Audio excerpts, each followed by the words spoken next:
कल्पना कीजिए एक ऐसा देश जो अपनी सख्त नीतियों और रहस्यमयी शासन के लिए विश्व भर में जाना जाता है।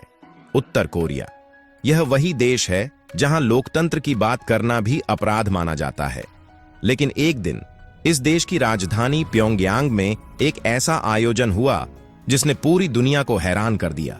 सड़कों पर सन्नाटा था, मगर एक विशेष सभागार में फूलों से सजी एक तस्वीर के सामने श्रद्धांजलि दी जा रही थी। यह तस्वीर थी भारत रत्न, संविधान निर्माता, समानता और मानवता के महान योद्धा डॉक्टर भीमराव अंबेडकर की। और सबसे चौंकाने वाली बात, इस समारोह में स्वयं उत्तर कोरिया के सर्वोच्च नेता किम जोंग उन उपस्थित थे। जय भीम दोस्तों, आप देख रहे हैं हमारा पीके यूनिक स्टोरी यूट्यूब चैनल। अगर आप हमारे चैनल पर पहली बार आए हैं तो कृपया चैनल को सब्सक्राइब करें, वीडियो को लाइक करें और इसे अपने दोस्तों के साथ शेयर करें। अगर आप वीडियो को अंत तक नहीं देख सकते तो इसे अभी छोड़ दें। तो चलिए शुरू करते हैं। यह घटना इतिहास के पन्नों में स्वर्णिम अक्षरों में दर्ज हो चुकी है।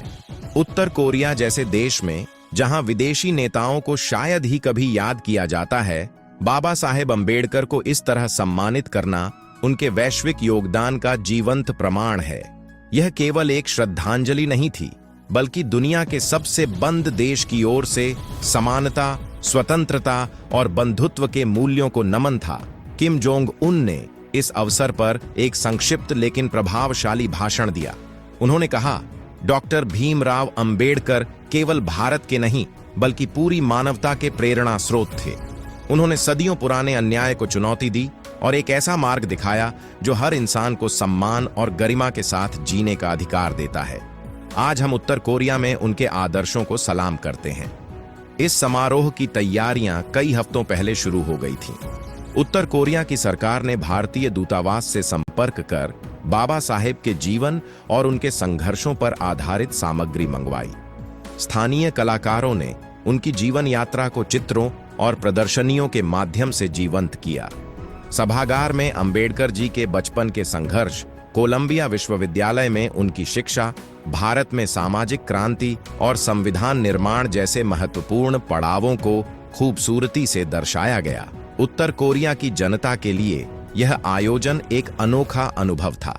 जिन लोगों ने पहले कभी बाबा साहेब का नाम नहीं सुना था, वे भी उत्सुकता के साथ इस समारोह में शामिल हुए।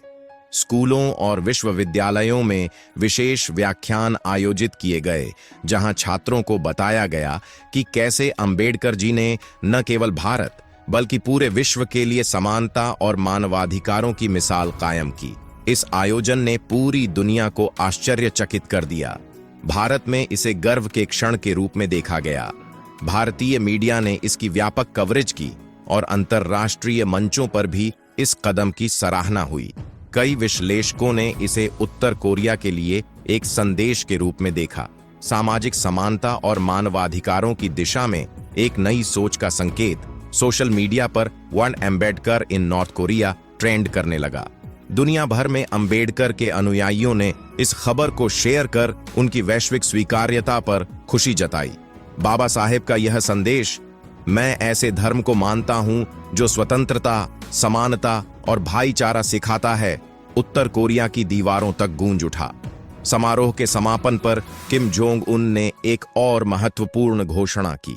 उन्होंने कहा कि उत्तर कोरिया के प्रमुख विश्वविद्यालयों में डॉक्टर अंबेडकर के जीवन और विचारों पर शोध कार्यक्रम शुरू किए जाएंगे, ताकि वहां के छात्र समानता, न्याय और मानवाधिकारों के वैश्विक आदर्शों को समझ सकें।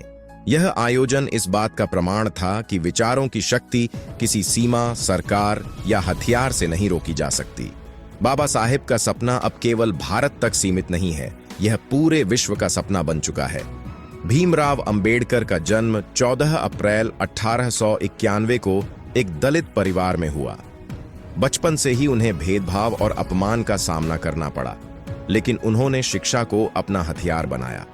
उन्होंने सामाजिक असमानता के खिलाफ आजीवन संघर्ष किया और भारत के संविधान के माध्यम से एक ऐसा दस्तावेज रचा जो हर नागरिक को समानता और स्वतंत्रता की गारंटी देता है।